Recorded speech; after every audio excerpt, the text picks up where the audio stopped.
Hi అండి. నమస్తే. నేను మీ Devika. Welcome back to my channel Devika Hari delights. ఈరోజు మీకు పుదీనా కొబ్బరి చట్నీ పచ్చడి అండి. పుదీనా కొబ్బరి పచ్చడి ఎలాగ చేయాలో ఇంట్రడ్యూస్ చేస్తున్నాను. సో ప్రాసెస్కి వెళ్ళిపోదాం. ముందుగా స్టవ్ వెలిగించుకుని ప్యాన్ పెట్టుకుని 3 టేబుల్ స్పూన్ ఆయిల్ వేసుకొని అందులో 2 టేబుల్ స్పూన్లు పచ్చిశనగపప్పు, 1 టేబుల్ స్పూన్ నల్ల మినపప్పు, 1 టేబుల్ స్పూన్ తెల్ల మినపప్పు వేసుకొని ఫ్రై చేసుకోండి.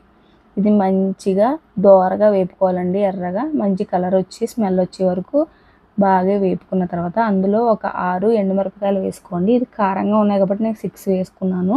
కొంచెం మీకు కారం తక్కువైతే 7 నుంచి 8 ఎండుమిరపకాయలు అయితే వేసుకోవచ్చు.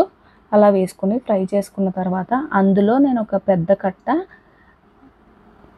పుదీనా తీసుకున్నానండి. అంటే ఆకులు పెద్దగా ఉన్నాయి, కట్ట కూడా పెద్దగా ఉందండి, అందుకని ఒకటి తీసుకున్నాను. అదే చిన్న చిన్న కట్టలు ఉంటాయి కదా, ఆకులు చిన్నగా ఉండి అలాంటివి అయితే 2 తీసుకొని వేసుకోండి. నేనైతే ఒక పెద్ద కట్ట వేసుకున్నాను. వేసుకున్న తర్వాత అవి ఒక 2 నుంచి 3 నిమిషాల వరకు బాగా మగ్గనివ్వండి. ఆకులు అనేవి బాగా ఆయిల్లో బాగా మగ్గనివ్వాలి. మీరు మంట అనేది లో టు మీడియం ఫ్లేమ్లో పెట్టుకొని ఫ్రై చేసుకోండి, లేదంటే మాడిపోతాయి. మంచిగా మగ్గనివ్వాలి. అందులో అరకప్పు పాటు ఒక అరకప్పు కరివేపాకు ఫ్రెష్ది వేసుకోండి. కరివేపాకు అనేది మంచి టేస్ట్ ఇస్తుంది ఈ పచ్చడికి. అరకప్పు కరివేపాకు వేసుకోవాలి. అది కూడా మంచిగా మగ్గే వరకు కుక్ చేసుకోండి. లో టు మీడియం ఫ్లేమ్లో పెట్టుకొని కుక్ చేసుకోండి. అందులో ఒక 4 వెల్లుల్లి రబ్బలు వేసుకోండి. ఒక చిన్న నిమ్మకాయ సైజ్ అంతా చింతపండు వేసుకొని కుక్ చేసుకోండి. ఒక 2 నిమిషాల పాటు కుక్ చేసుకోండి. ఈ కుక్ చేసుకోవడంలో బాగుంటుందండి టేస్ట్ అనేది. మనం ఇందులో వేసిన ఇంగ్రీడియంట్స్ అన్ని పచ్చడికి మంచి టేస్ట్ అనేది తీసుకొస్తుంది అనమాట. పచ్చిశనగపప్పు ఏంటి, నల్ల మినపప్పు ఏంటి, రోటి పచ్చడి ఏది చేసుకున్నా పచ్చళ్ళు, ఇలాంటి పచ్చళ్ళు అందులో నల్ల మినపప్పు అనేది యాడ్ చేసుకుంటే పచ్చడి చాలా టేస్టీగా ఉంటుందండి. ఏ పచ్చడిలో అయినా సరే నల్ల మినపప్పు అనేది కన్ఫామ్గా నేను వేస్తాను. సో మీరు కూడా ట్రై చేయండి. ఇందులో ఒక అరకప్పు ఫ్రెష్ కోకోనట్ కట్ చేసుకుని వేసుకుంటున్నానండి. ఫ్రెష్గా ఉన్న తీసుకోండి. సో అది అరకప్పు వేసుకొని ఒక 2 నిమిషాల పాటు కుక్ అవనివ్వండి.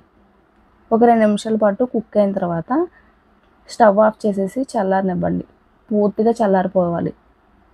చల్లారబెట్టేసుకొని బ్లెండర్ తీసుకుని అందులోకి ఈ ఇంగ్రీడియంట్స్ అన్నీ ట్రాన్స్ఫర్ చేసేసుకోండి.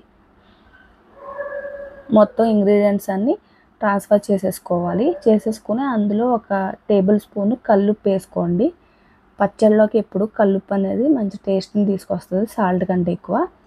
సో కల్లుప్పు వేసుకొని నీళ్ళు అనేది యాడ్ చేయకుండా బ్లెండ్ చేసుకోండి ఫస్ట్. అప్పుడు అది కచ్చాపచ్చాగా నలుగుద్ది.